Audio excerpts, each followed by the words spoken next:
Wanting high-speed internet but don't have access to PUD fiber? Try Sky-Fi high-speed wireless internet from LocalTel. Call 888-8888 today. It's time for NCW Life News on the NCW Life channel. The latest from the Wenatchee Valley and North Central Washington with Steve Hare, Grant Olson, and sports with Eric Granstrom. Good evening and welcome to NCW Life News. I'm Grant Olson. Before we get to today's top stories, let's take a quick look outside our weather window and what we're seeing.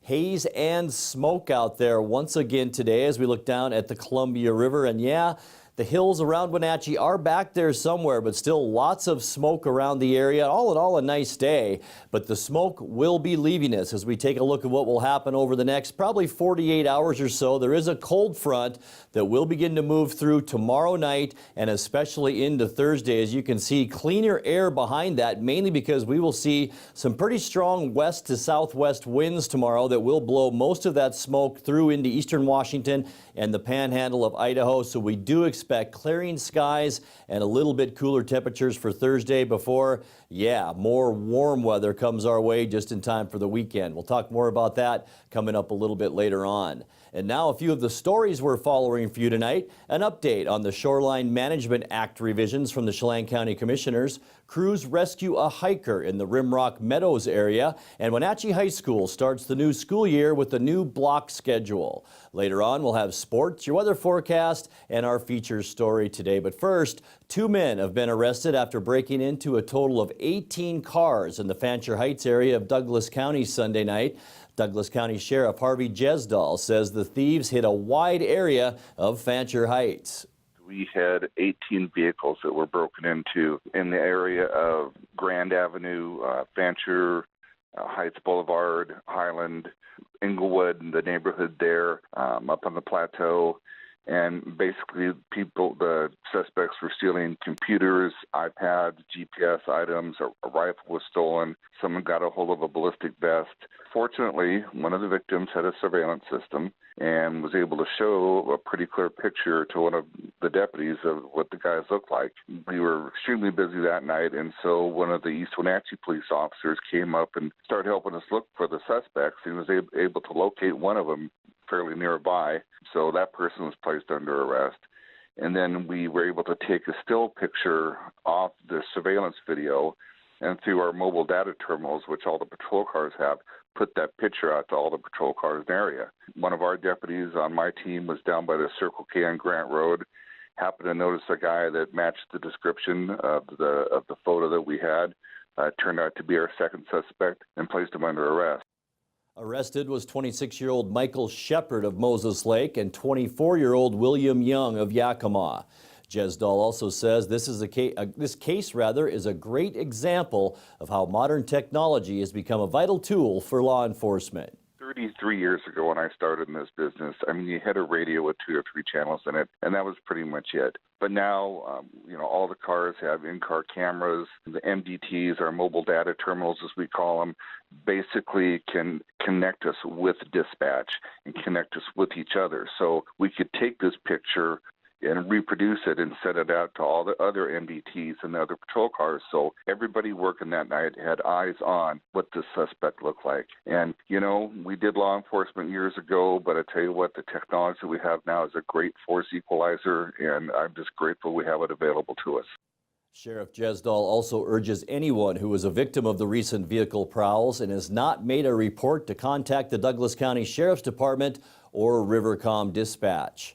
The Chelan County Board of Commissioners today heard more public comment on revisions to the Shoreline Management Act as mandated by the Department of Ecology. Commissioner Kevin Overbay says the concerns of property owners with waterfront property have merit. We want to do the right thing at the very beginning, get this thing right off the bat. And so it's a matter of not being overly restrictive. It's a matter of where WAC and RCW dictate. Of course, we have to follow that.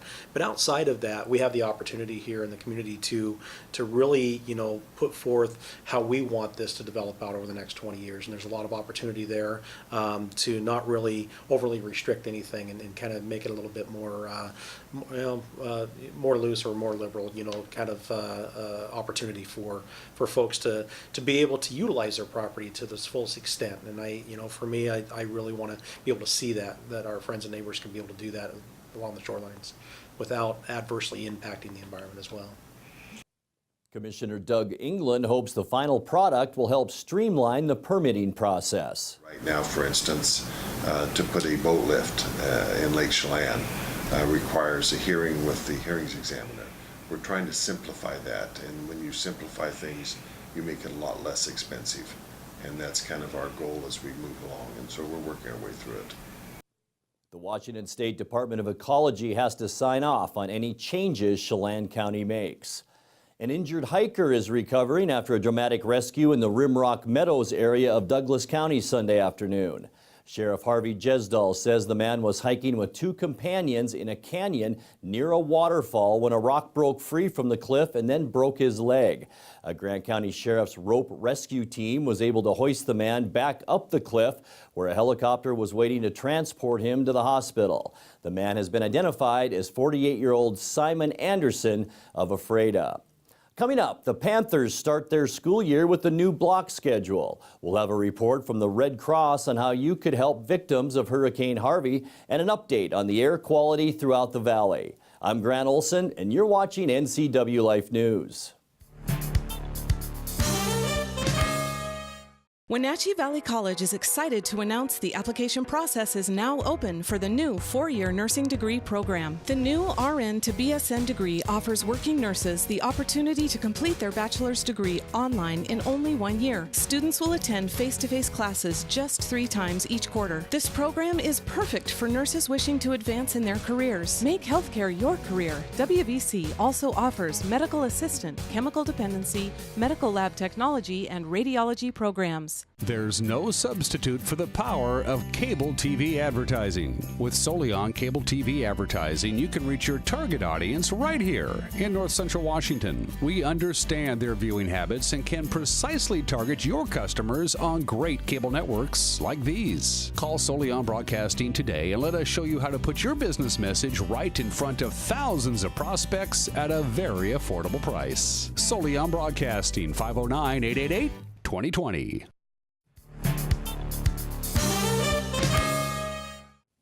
The area's largest high school starts classes tomorrow with a new schedule configuration called 4x4 or a block schedule. Dan Kuntz has the story. The new schedule that will greet students has existed in a modified state for the last 2 years. Wenatchee High School Principal Eric Anderson explains the format. So we have this year a hybrid 4-period schedule. So some of our courses will be a course that a student will take for 90 consecutive days, and that course will end at the semester, and then they will move on to a new course for the second 90 days of the semester, or second semester. Or we have our courses that are in an A-B rotation, which would meet every other day all year long. So we call it a hybrid because we have courses that run in both of those worlds, meeting every other day all year long, or in a semester system. The advantages of the new schedule are many, according to Anderson. Well, one thing the schedule is really going to allow us to do is, again, create some flexibility. Students have more choices in the system. So now we have 8 classes through the year instead of 6. They also earn additional credits that way. So now we have a system that gives us 32 maximum credits as well instead of 24.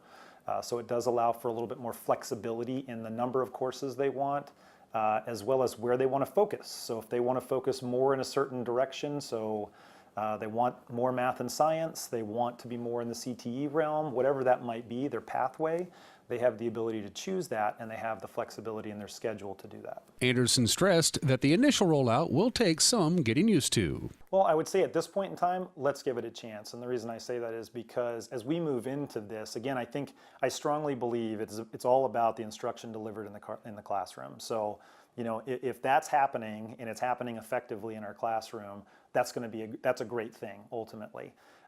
So, you know, we've never done it here. So obviously we have visited schools that have done it. We have talked to others who have done it. And so we're learning as much as we can from them. But there's going to be a learning curve here in our building as well as we go into something brand new. And I don't expect things to be perfect. I mean, I expect us to identify some things that, hey, that we can shift that, we can change that, we can do a better job here, there, and that's normal. But we'll see. I mean, our goal is really to commit to hey, we're going to do this for 2 years to really start to take a look at this, and if we believe as a system this isn't working for our kids and for our staff, then we look at something different. But I'm hopeful we're moving into a system that I think is going to be beneficial for everybody involved, and I hope that's the case when it all shakes out. The new school year begins for both the Wenatchee and Eastmont school districts on Wednesday. For NCW Life News, I'm Dan Kuntz. By now, we've all seen the devastation and destruction that residents of the Gulf Coast of Texas are experiencing because of Hurricane Harvey. Massive flooding and thousands without shelter. Locally, the Red Cross has been inundated with calls from local residents wondering how they can help. Rick Isaacson, community volunteer for the Wenatchee Valley Red Cross, says the biggest contribution folks can make is with their pocketbook. Well, the biggest thing right now for the general public is for monetary donations. The Red Cross provides help to people in any disaster, and it costs money to do that for food, transportation, sheltering, and all those kinds of things. So the most important thing is for people who can't help us directly to be able to contribute any monetary amount. That's the biggest thing. The second thing that you could help with locally is if you have time, we can always use more volunteers. You can drop off any donation at the local Red Cross office located at 12 Orondo Street, any local U.S. Bank location, or simply go to the Red Cross website. Late this morning, the National Weather Service in Spokane issued an air quality alert for 12 Washington counties. They include Chelan, Douglas, Grant, and Okanagan. Smoke from wildfires in Idaho, Oregon, and here in Washington are expected to affect most of eastern Washington until increased wind on Thursday scours out the smoke and allows air improvement.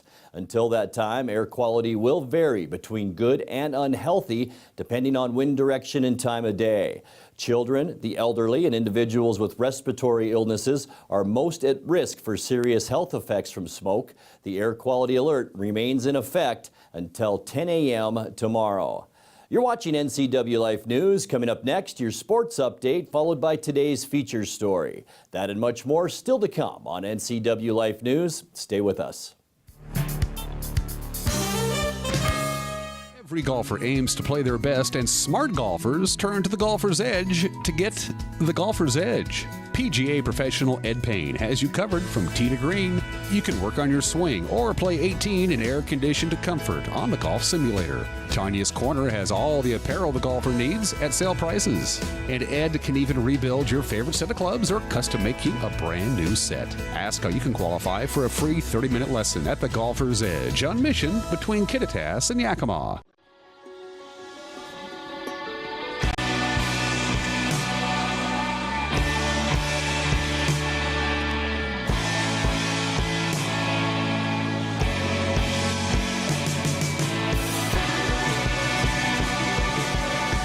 Doghouse Motorsports, we ride what we sell. There's a lot we could say about the CD Spark and the CD GTI, but ultimately, the ride says it all.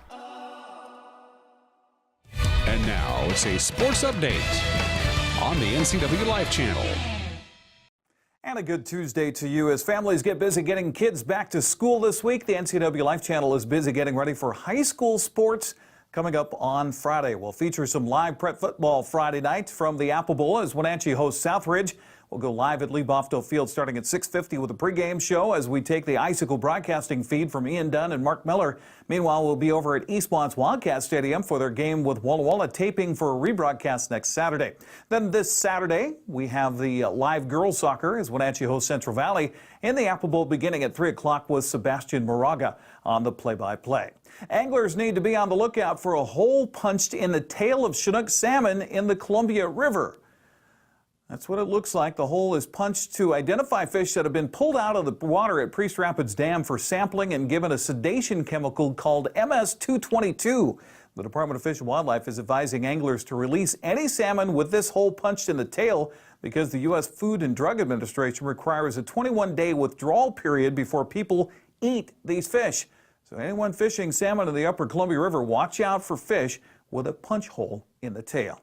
Well, the Mariners have now lost 3 straight after a 7-6 defeat at the hands of Baltimore last night. Seattle lost despite a career-high 5 RBI night by Ben Gamble, including a 3-run homer. Starter Marco Gonzalez again struggled finding the strike zone, walking to and hitting a batter, lasting only 3 1/3 innings and allowing 5 runs on 8 hits. Manager Scott Service said the Baltimore smelled blood in the water early. Obviously, they were on Marco really from the get-go tonight. I gave up 8 hits, a couple walks. But, we did get some big production, offensively. Gamble had a huge night, of course. Valencia, a couple of hits. We just couldn't, kind of keep him right there. Getting Marco out of there early, certainly, Berge did a nice job coming in the bases loaded situation, and then try to get a little bit more to him. And Pagan, same thing. Great job getting out of that inning there. And, Pagan just missed a spot to Chris Davis for the double down in the corner. But, some positive signs by our offense, no doubt. We played a crisper game tonight, but, obviously not enough. I thought we put good pressure on them. We had first and second there. In the 8th inning, we had leadoff guy in the 7th, and Haniger hits the bullet right at the shortstop that turns into a double play. So, not a lot of things went our way offensively tonight, but let's keep grinding, keep getting after it, and hopefully put up a little bit more tomorrow. It was a back-and-forth contest with 3 lead changes and 2 ties. By the sounds of it, Service is hesitant to commit to a solid roster spot for Gonzalez as the Mariners move forward. I certainly like a lot of things he does. He just, struggle, putting hitters away. And, when he's not right on his spots, they had pretty good swings. Tough lineup for him to go through. Obviously, they've seen him before with all the right-handed power that they have in their lineup. So it's certainly a challenge against any left-hander with the lineup they run out there. But, we'll take a look at it. We'll continue to work and, with him. And again, I think he's got a bright future. It's just not clicking right now. Seattle and Baltimore going at it again today. Erasmo Ramirez starting on the mound for the Mariners, and the O's going with Dylan Bundy. Well, the Mariners losing to Baltimore. The Orioles leapfrog Seattle in the chase for the second American League wild card spot. It was Cleveland downing New York 6-2. Tampa Bay crushed Kansas City 12-0. Wild card standings, the Yankees now 3 games up over Minnesota. The Angels a game back. Baltimore a game and a half back. Seattle now 2 games out in that chase for the wild card spot. American League on Monday. Well, the Major League Baseball announced that the series between Texas and Houston would be moved to Tampa Bay, St. Petersburg, Florida, because of Hurricane Harvey. They will play that starting tonight. Meanwhile, it was the Angels getting a victory yet again in Major League play. That's a look at sports. I'm Eric Grandstrom. Grant, back to you. Thanks, Eric. The Community Foundation of North Central Washington has chosen 2 new directors. We spoke with Executive Director Beth Stipe about the 2 new administrators. Hi, I'm Beth Stipe. I'm the Executive Director of the Community Foundation of North Central Washington, and I'm super excited to introduce you to some great new staff here at the Foundation.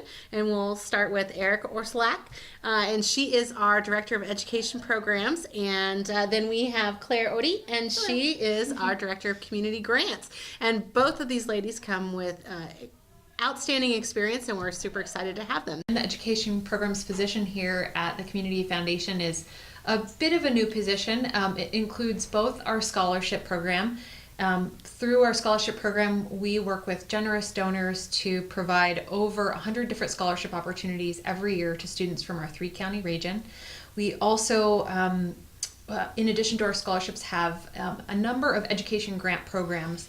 They are everything from our Stronger Schools programs that provides grant funding to teachers, school districts for classroom and school district and school and school district wide programming, to music and arts education grant programs, to programs for libraries, and a few others. So we've got a bundle of education related programs here at the Community Foundation. I'm thrilled to be working on them. For me, I'm excited over the next year to get to know all of our scholarships, all of our donors, all the students we've been working with. I'm Claire Odie, and I am the new Director of Community Grants. And the job has changed just slightly because Erica is taking over kind of all of our education-related grants. So my concentration will be mostly on our nonprofits and the 3-county region. And the grant that we have coming up is our Regional Impact Grant. Applications are due this Friday, and we have tons of great applications already rolling in. So it's been very fun to start reading through those, and huge variety of nonprofits applying for those grants, so that will be pretty fun. It's very competitive. We are only able to fund 25 nonprofits, which is going to be tough. I'm sure we'll have over 40 incredible applications to look through soon. We'll be back in just a moment with a recap of some of today's stories and your complete local weather forecast right after this.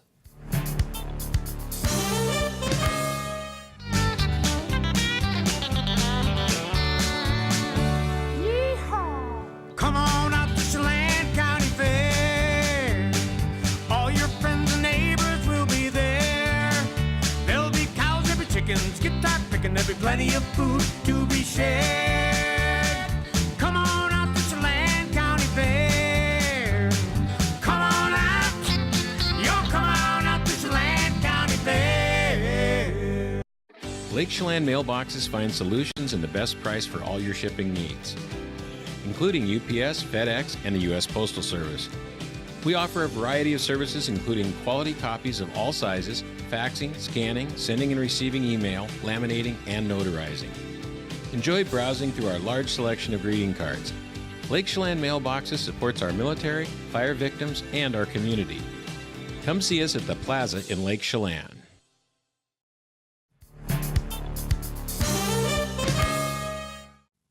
And now a recap of some of our top stories.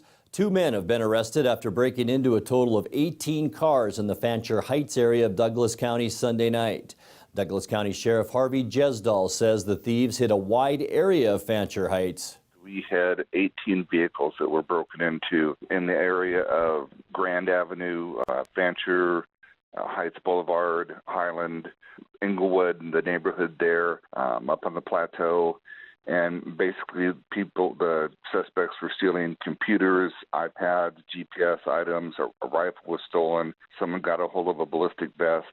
Fortunately, one of the victims had a surveillance system and was able to show a pretty clear picture to one of the deputies of what the guys looked like. We were extremely busy that night, and so one of the East Wenatchee police officers came up and started helping us look for the suspects. He was able to locate one of them fairly nearby, so that person was placed under arrest. And then we were able to take a still picture off the surveillance video, and through our mobile data terminals, which all the patrol cars have, put that picture out to all the patrol cars in the area. One of our deputies on my team was down by the Circle K on Grant Road, happened to notice a guy that matched the description of the photo that we had. Turned out to be our second suspect, and placed him under arrest. Arrested was 26-year-old Michael Shepard of Moses Lake and 24-year-old William Young of Yakima. Jesdahl also says this case is a great example of how modern technology has become a vital tool for law enforcement. 33 years ago when I started in this business, I mean, you had a radio with 2 or 3 channels in it, and that was pretty much it. But now, all the cars have in-car cameras. The MDTs, our mobile data terminals, as we call them, basically can connect us with dispatch and connect us with each other. So we could take this picture and reproduce it and send it out to all the other MDTs and the other patrol cars. So everybody working that night had eyes on what the suspect looked like. And, we did law enforcement years ago, but I tell you what, the technology we have now is a great force equalizer, and I'm just grateful we have it available to us. Sheriff Jesdahl also urges anyone who was a victim of the recent vehicle prowls and has not made a report to contact the Douglas County Sheriff's Department or Rivercom Dispatch. Well, by now we've all seen the devastation and destruction that residents of the Gulf Coast of Texas are experiencing because of Hurricane Harvey. Massive flooding and thousands without shelter. Locally, the Red Cross has been inundated with calls from local residents wondering how they can help. Rick Isaacson, community volunteer for the Wenatchee Valley Red Cross, says the biggest contribution folks can make is with their pocketbook. Well, the biggest thing right now for the general public is for monetary donations. The Red Cross provides help to people in any disaster, and it costs money to do that for food, transportation, sheltering, and all those kinds of things. So the most important thing is for people who can't help us directly to be able to contribute any monetary amount. That's the biggest thing. The second thing that you could help with locally is if you have time, we can always use more volunteers. You can drop off any donation at the local Red Cross office located at 12 Arondo Street, any local U.S. Bank location, or simply go to the Red Cross website. Late this morning, the National Weather Service in Spokane issued an air quality alert for 12 Washington counties, including Chelan, Douglas, Grant, and Okanagan. Smoke from wildfires in Idaho, Oregon, and here in Washington are expected to affect most of eastern Washington until increased wind on Thursday scours out the smoke and allows air improvement. Until that time, air quality will vary between good and unhealthy depending on wind direction and time of day. Children, the elderly, and individuals with respiratory illnesses are most at risk for serious health effects from smoke. The air quality alert remains in effect until 10 a.m. tomorrow. An injured hiker is recovering after a dramatic rescue in the Rimrock Meadows area of Douglas County Sunday afternoon. Sheriff Harvey Jesdal says the man was hiking with two companions in a canyon near a waterfall when a rock broke free from the cliff and broke his leg. A Grant County Sheriff's rope rescue team was able to hoist the man back up the cliff where a helicopter was waiting to transport him to the hospital. The man has been identified as 48-year-old Simon Anderson of Ephrata.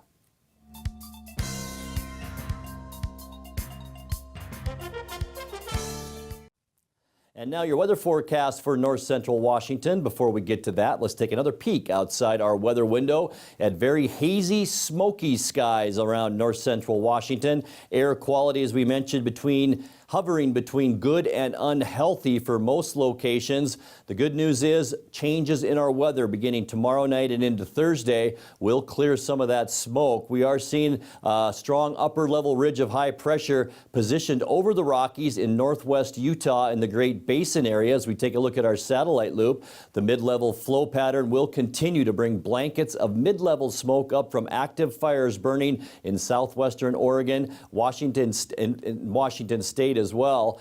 Fires here are becoming very active and also contributing to that smoke. The air mass will continue to support hot temperatures, but the combination of smoke, haze, and some cloudiness will likely lead to cooler temperatures than what models were predicting. So instead of temps near 100 degrees, yesterday and today our high temperatures stayed mainly in the lower 90s. Notice off the coast of British Columbia, that's a weak cold front that will move through the area early Thursday, and that'll cool us down into the upper 80s. Winds will kick up from the west, which will also push a lot of the resident smoke out of the area.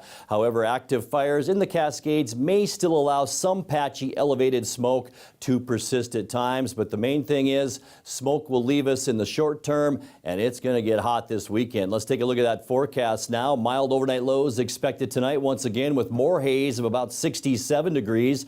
There's our cool down Wednesday and Thursday, 91 tomorrow, Thursday 88 degrees, lots of wind on Thursday too.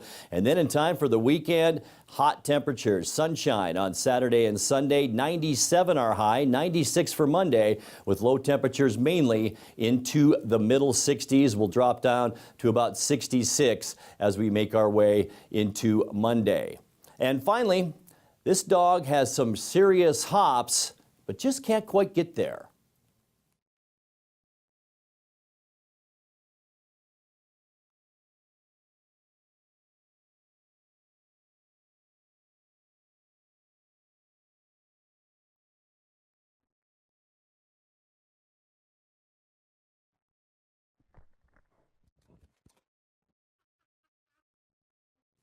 And if you have a video of the day you'd like to see on NCW Life News, message us on our Facebook page at the NCW Life channel. And that's going to do it for our newscast tonight. For more on these stories and other news from around north central Washington, you can find us on Facebook or our website at ncwlife.com. And remember, if you see news happening, we'd like to hear from you. You can send us an email at news@ncwlife.com or give us a call at 888-6295. I'm Grant Olson. Thanks for joining us and have a great night. This has been NCW Life News on the NCW Life channel. For more news, log on to ncwlife.com, like us on Facebook, and follow NCW Life channel on Twitter. Stormy Mountain Brewing and local public house, featuring great family dining in downtown Chelan. We've got burgers, pub fare, and the best barbecue around. Try one of our award-winning sauces made fresh here in-house. So grab the whole gang and come on down. Stormy Mountain Brewing. Beer, barbecue, friends, and beer.